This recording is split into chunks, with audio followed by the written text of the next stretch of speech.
All right, ladies and gentlemen, welcome to the WNR Body Transformation Podcast. And in this podcast, I am going to be covering the topic of the PEDS, peptides, and the substances that I am currently using and intend to use. But before I get cracking, feel free to like, share, and subscribe to this podcast. And whatever I mention in this podcast is solely for educational and entertainment purposes only. So please, any of the stupid stuff that I do it at your own risk. And before you want to do anything, please consult a physician or a doctor before you take any action, right? This is me just telling my experiences with regards to things. Now let's get cracking. Hope you guys had a phenomenal weekend basically. So let's start off with the PEDs, right? The first thing is PEDs. So what am I currently using? I am currently using 350 milligrams per week of testosterone enanthate, and this is broken down into 4 dosages of 87.5 milligrams per week, right? Am I seeing the results? Yes, I'm seeing the results, but the results don't really come through if you don't really put in the work. So, I'll just explain the effects it's had on me and the effects it's probably going to have on people. So, how do I feel on it? Well, I feel it really depends, right? It magnifies your already existing traits. So, if you are like a bit of a not so great person before you start testosterone, that thing is going to be magnified. But if you take the active effort of being a better human being, etc., that's going to be even more magnified, right? So when I went to TRT, basically, I never really prioritized self-help, and I was like very cocky, sarcastic, rude, etc. So I felt it, but right now, ever since March, April, May, June, July, right, I've been making an active effort to read at least one self-help book and practice whatever is stated in that book in my life. So yeah, become more mindful, right? So yeah, it just magnified those traits, right? Do I get angry? Absolutely. Do I experience the anger? Yes, but the sheer fact that I've been meditating, practicing mindfulness allows me to pull back in the moment. So it also gives you that alertness. So how you use it mainly comes down to you, right? So that's one of the psychological effects that I've felt. So from a biological perspective, people go like, oh, you're going to feel roid rage, etc., which is probably true. But it mainly comes down to whether you use it, whether you abuse it, basically. So, yeah, increased muscle mass, but the increased muscle mass is only going to be possible as a byproduct of you actually being able to push harder inside the gym, which comes down to you tracking your progression inside the gym, which comes down to you actually pushing hard inside the gym and sticking to the same program and not changing anything. Progressive overload, so that's something that I've been doing diligently. It does get fucking boring sometimes. It does get boring, right? But when I see my numbers going up, I'm like, yeah, I'm doing something right, and that motivates me. So yeah, it also increases nutrient partitioning. Now, how does it increase nutrient partitioning? Is let's probably say you got receptors like androgen receptors, testosterone, dihydrotestosterone, all these sex hormones, progesterone, etc. These are androgens, right? Now, you got androgen receptors that actually take the amino acids and the nutrients from the food that you eat in response to training, and you got androgen receptors all over your body, but you also have a fair share of them on your sex organs and also on your muscle cells. So it's like when you're taking anabolics, right? This is just going to increase the uptake of nutrients by androgen receptors, as a result of which that's going to lead to more muscle growth slightly if you don't do anything. But if you're like combining that with proper training and good nutrition, hell yes, it's going to be magnified. Side effects it's had on me, well, probably no side effects. It's just that like my LDL, which is like the bad cholesterol, is slightly up, but that's going to be expected. And how am I managing that with the help of my coach is simply being at a low body fat percentage and doing my cardio, because that's going to have like a protective effect on the heart, and that basically is it. So yeah, this is what I'm currently using, and is it leading to more facial hair growth and all of that? I don't see any facial hair growth, and yeah, this is what I have experienced, and I'm just like putting it out there. Why am I taking it 4 times per week? Because the half life of testosterone enanthate is something like anywhere between 7 to 8 days per week. So the lazy man's way to take testosterone would probably be something like take it on a Monday and then one big bolus dose, whatever you're taking, and then next week, Monday, you probably have half the dose remaining, so you retake your shot again. But the problem with that is, if you take one big bolus dose, it's going to lead to more conversion of testosterone to estrogen or dihydrotestosterone. Now, if you're more prone to hair loss and all of that, the elevation of dihydrotestosterone might lead to hair loss, acne, etc.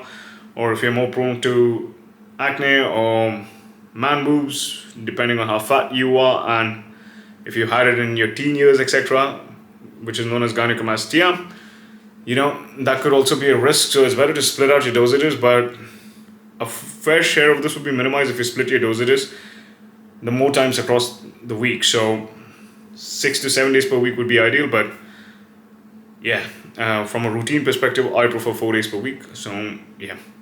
The other one that I'm taking is injectable L-carnitine. L-carnitine is found in food sources, and the oral form is not so great because the bioavailability of injectable L-carnitine is something like anywhere between 2 to 10%. So in case if you're getting your L-carnitine from your energy drinks, which is pretty much known for, right? It might say like 150 milligrams on the energy drink can, but you're just going to get 15 milligrams, which is going to be practically useless. But the injectable form is like 100% bioavailable. Or if you're going to go in the form of the pill, basically, you need to go in the form of acetyl L-carnitine. So that's going to cross the blood-brain barrier. But I prefer the injectable form because it's cheaper and it's simply easier. And from a routine perspective, yeah, okay, fuck it, let's take it, right? What are the effects, right? If you're in a fat loss phase, it's very phase dependent. If you're in a fat loss phase, it just simply speeds up the shuttling of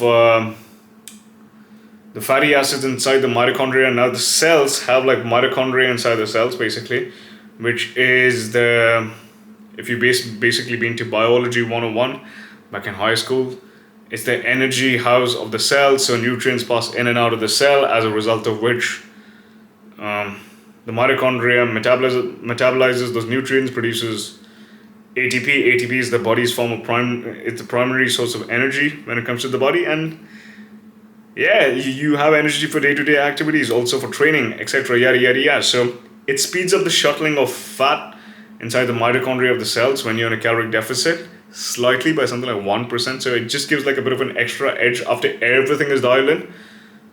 From a muscle building perspective, if there's more fuel being shuttled inside the mitochondria, you produce more ATP, and then you can train harder as well.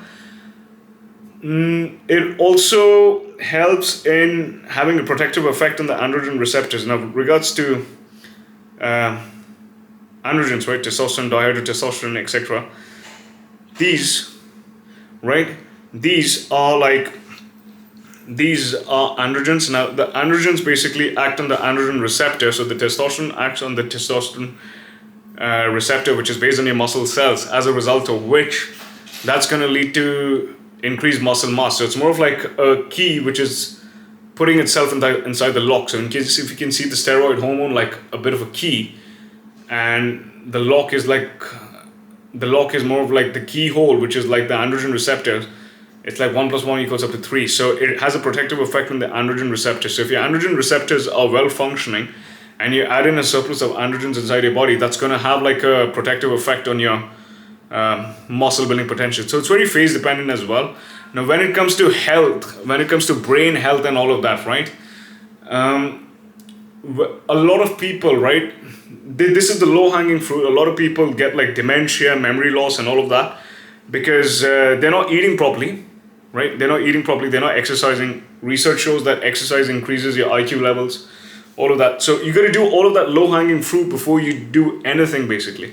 But when you take any sort of steroids, right, it's going to increase the reactive oxidative species that is going to be the oxidation, which is going to be inside your body, basically. So the sheer fact that you take injectable L-carnitine, basically, it prevents the buildup of ammonia. Now, ammonia is, I'm not exactly sure of the mechanism. I did skim through the research paper, but I was reading a bodybuilding book.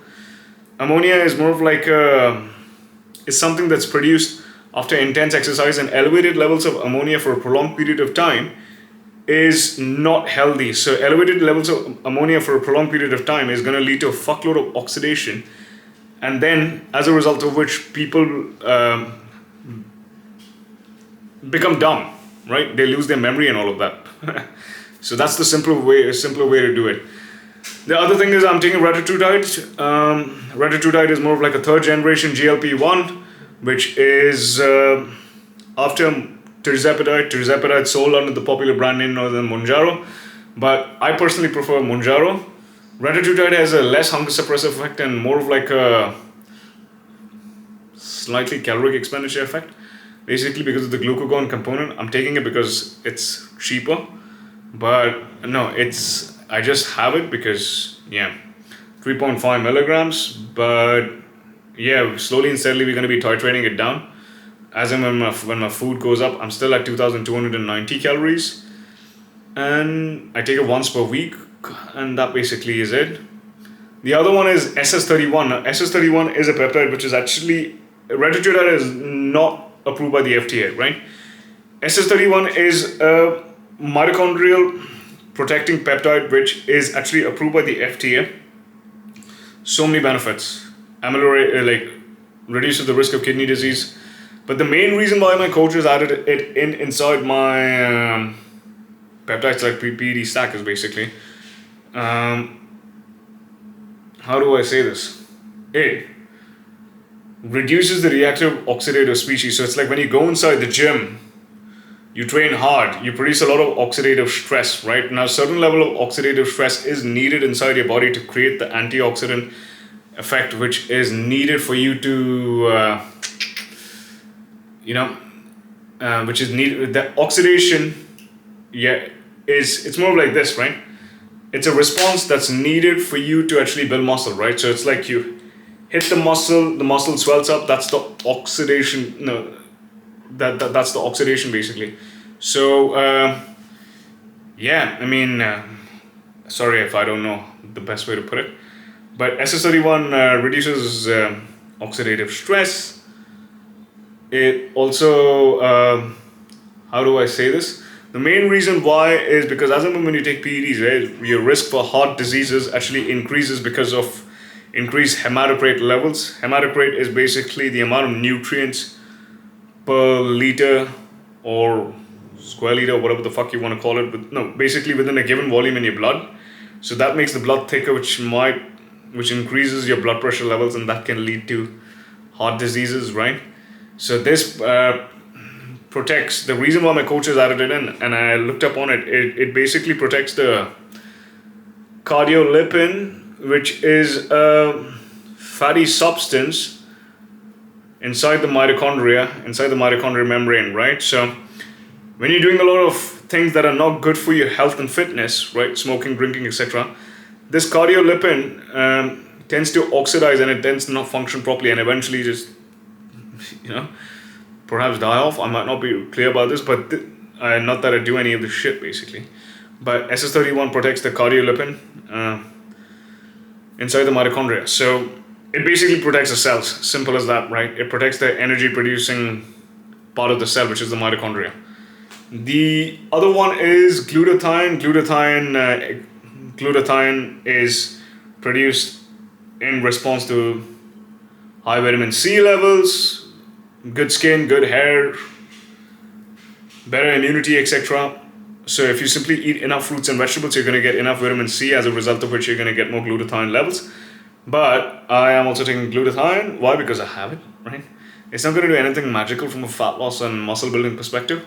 And the other one is from a recreational perspective. In a hypothetical universe, when I'm traveling, where it's legal, I do smoke the little bit of doobie once every 14 days, only during the off season when my food is up, without compromising my diet basically, and while staying on top of my diet within my business and bodybuilding goals, right?